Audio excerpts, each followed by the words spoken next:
Wow, okay, this is awkward, made slightly less awkward by the fact that I've just filmed this entire life update once and then realized that my camera makes this awful like rattling noise the whole way through, and I was talking too softly and the audio was just awful. So this is on my phone. I don't normally film on my phone. I don't know how much storage space I have, but I'm just gonna go with it. So take 2 of the life update.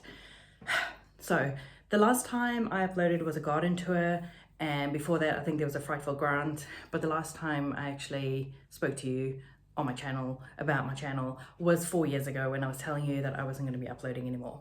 And I just want to reiterate that that was the right decision for me. Like I said in my garden tour video, I have no plans of coming back to YouTube.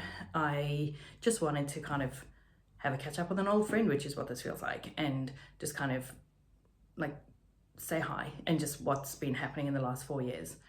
A lot a lot's been happening in the last 4 years. I've been so stressed, I've been so busy, I've been so exhausted, but everything's kind of settled down now. And yeah, like I said, I just thought I'd have a catch up, say what we've been up to.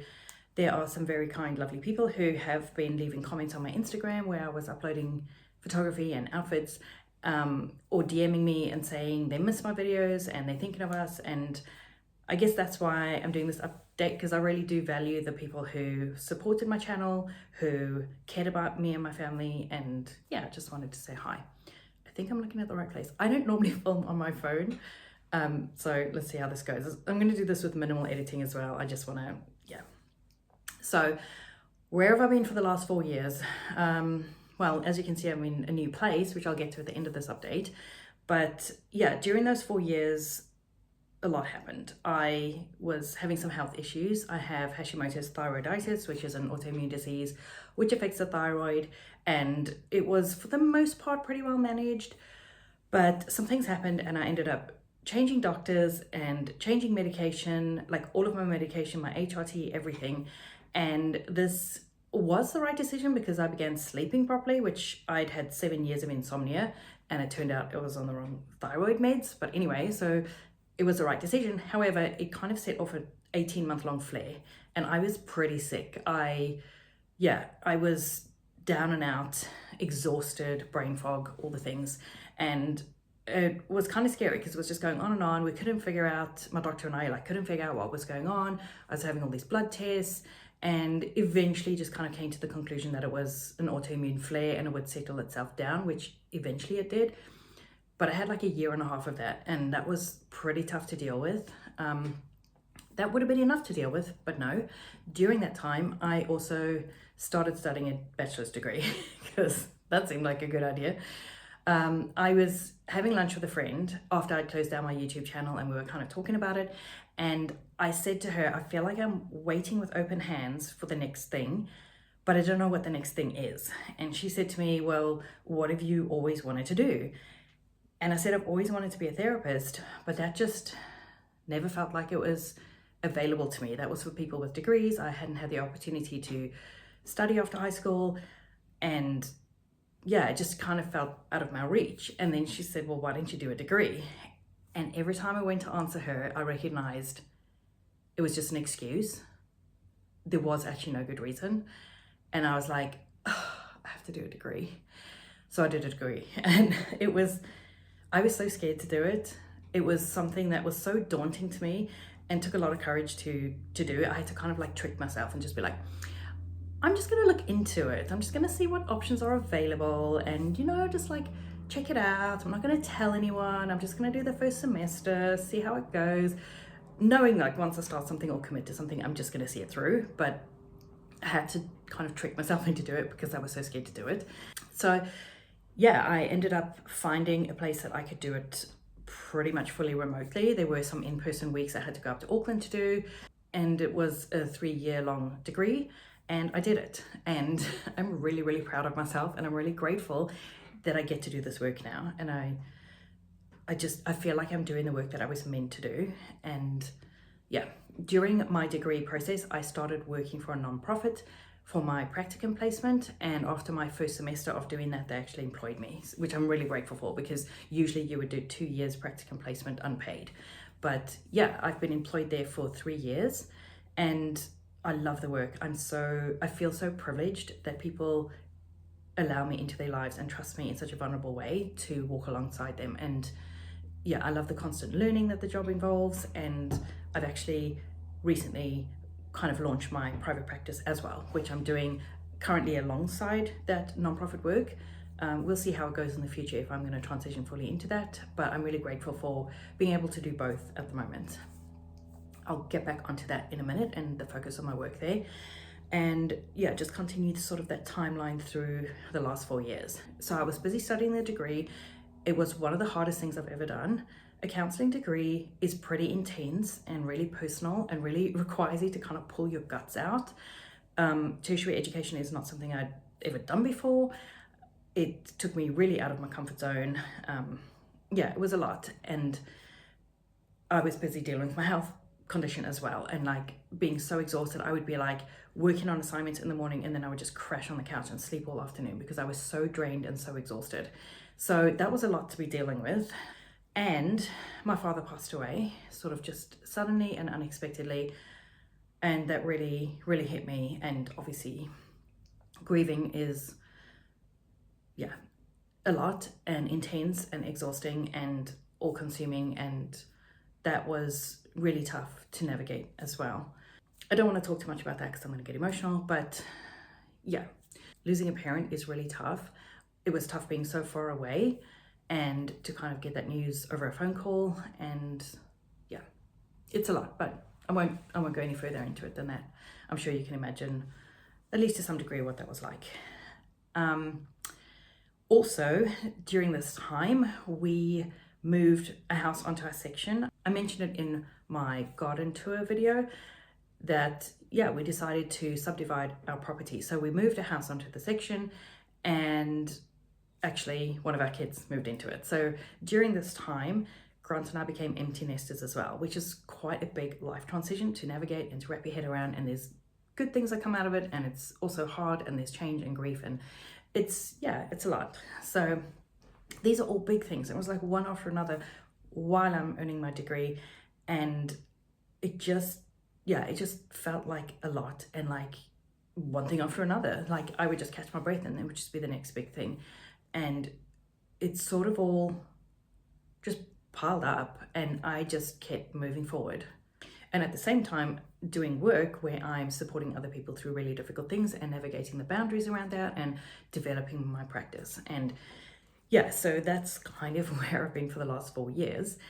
And then I graduated last year in June, and just kind of took the rest of the year to figure out what our next step was, which was to complete the subdividing process between our property and the house that we'd moved on, so that there were 2 separate titles. And then we moved, as you can see, from new surroundings. This is my dining room. We've only been in this house for a little over 2 months.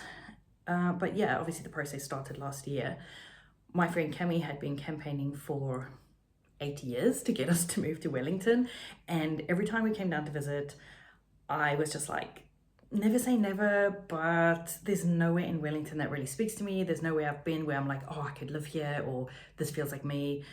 And so I kind of like resisted. But Grant and I kind of reached a point where we'd outgrown where we were. We were in a very small town called Manaya, which is about 15 minutes north of Hawera in South Taranaki. And when I say really small, like fewer than 1,000 residents, 1 square kilometer. And it was the right place at the right time when we moved there. But towards the end of those 10 years that we spent there, we kind of outgrown it. We kind of wanted just more. We wanted more shopping and restaurants and events and opportunities and things to do and places to go. And yeah, so we started kind of looking at other areas around Wellington, like Wairarapa, which we decided wasn't for us. And then we looked at Kapiti, and visiting Kapiti, we were like, this is amazing, this is beautiful, we could totally see ourselves living here, and this is something we want. So yeah, I started talking to our kids about it. One of our kids was already in Wellington, the other one was living next door. And we said, you know, you're going to hear us making noises about potentially moving to Wellington. That's not going to happen right now. We're not going to just kick you out or abandon you. Like, this is something we're just considering. And then the kid who was living next door was like, I will move down to Wellington as well. So he actually ended up going ahead and left that house. We completed the subdividing process, sold both houses ourselves without an agent, and moved to Wellington. And that sounds so simple and so easy, and it was not.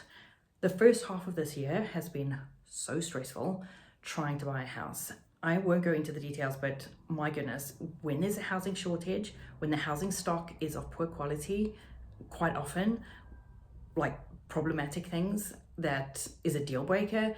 And when there are things like for sale by tender, deadline sale, auction, like it just complicates the process, makes it so stressful. And we were running out of time. We'd found a buyer for our house. We had to be out and we hadn't found a place to move. It was really stressful. But anyway, everything worked out. We found a house, obviously, because I'm in it. And we moved a little over 2 months ago. 2 days after moving, we got into a car accident. We're okay, but wrote the car off. And a week later, I flew up to Auckland for my graduation ceremony. So that was almost a year after I'd graduated, because they only do degree graduation ceremonies in May. And so even though I'd graduated the previous June, I kind of had to wait that long for my ceremony, but it was really good to go and have that final experience and have that closure on that whole chapter, and then come home to our new house and just settle, just be like, everything is over. Let's just move on with our new life.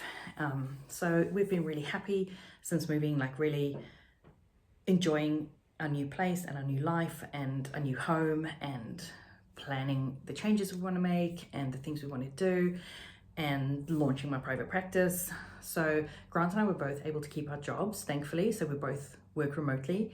We both work from home, so we get to see more of each other during the day. My private practice is also fully remote. If you're interested, I'll leave the link in the description box. But that is just general counseling, but also with a focus on supporting those who have experienced faith deconstruction. I had a 10-year-long faith crisis, which was extended by emigrating in the middle of it and really needing that community and familiarity when we got to New Zealand. It was really tough, and I hadn't actually properly deconstructed, even though the process took so long. When I finally left the church, I kind of like backed out and shut the door behind me and didn't really process or deconstruct any of it. During the last 4 years, as if everything I was dealing with wasn't enough, something kind of happened which sort of busted the door open, and I was confronted with all the things that I hadn't actually processed and dealt with, and I had a bit of a deconstruction process along with everything else I was going through. And yeah, it was all really tough. Even during my faith crisis, at times I just remember feeling like I was so lost and so confused, and I wanted help and I wanted guidance, and I was like, who do I go to? You know, I just felt like if I go to somebody in the church, they're going to dismiss all of my questions and doubts and concerns and cognitive dissonance and all the things I was struggling with, and just try and keep me in. And if I go to somebody outside of the church, they are not going to understand. They're not going to understand that a high cost, high commitment, high control religion affects every part of your life. It affects your identity. It affects your sense of purpose. It affects your community. It affects everything. And they're just not going to understand that. They're going to say, like, why don't you just leave then? And eventually I kind of worked through all of it to understand that I needed to not go outside of myself for answers and for authority, and to actually just go in. But it was a very difficult, painful experience. And my final research project that I did for my social research paper as part of my degree was on the impacts on mental health of leaving a high demand religion. And during that research project, I came to understand how little research there actually is, and what research there is very new and current, and how little support there is in that area. So that is something that is a focus for me in my private practice, is to walk alongside those people who are struggling with the same things, to have somebody that they can talk to who gets it and who isn't going to try and influence them one way or another, but just kind of, just be with them through the journey and support, and have the knowledge and has access to the research that is available to be able to help them in their journey. So that's just a little bit about that. So it's something I feel passionate about. It's something I'm so grateful to be able to do. And like I said, I'm kind of doing my private practice work and non-profit work at the same time, around each other. and really, really grateful to be able to do this work, grateful to myself for what I went through to enable myself to do this work, because it was really tough. It was really tough in ways that I didn't anticipate. And I learned so much, obviously, and grew and changed in ways that I hadn't anticipated. And yeah, I could say more about that, but I'm not going to. I just kind of wanted to keep this brief and just, I guess, go through the highlights or the headlines about what has happened over the last 4 years. It has been really good for me to stop uploading and just kind of live my life for me, I guess, is one way of putting it. I fully anticipate to feel anxiety after uploading this, but I really wanted to just come and kind of reconnect with you guys and just say hello and share some of the things that have changed for us, because I feel almost like the last 4 years have just been this like massive rebirth almost, and so much has changed and my life looks completely different in every single way, but it's really good. It's really good. I'm really happy and grateful, and just, yeah, wanted to say hi. I don't really know what else to say, so I guess I'll leave it there. I hope you guys are doing well. Thank you to anybody who took the time to watch this. And for those who were supporting me, I was uploading on Instagram, I was uploading some photography, some quotes and outfits. And I had a lot of outfits to share because I would share what I was wearing to work. And now that I work from home, I don't really have outfits to share. I'm like loungewear on the bottom and something somewhat presentable on the top.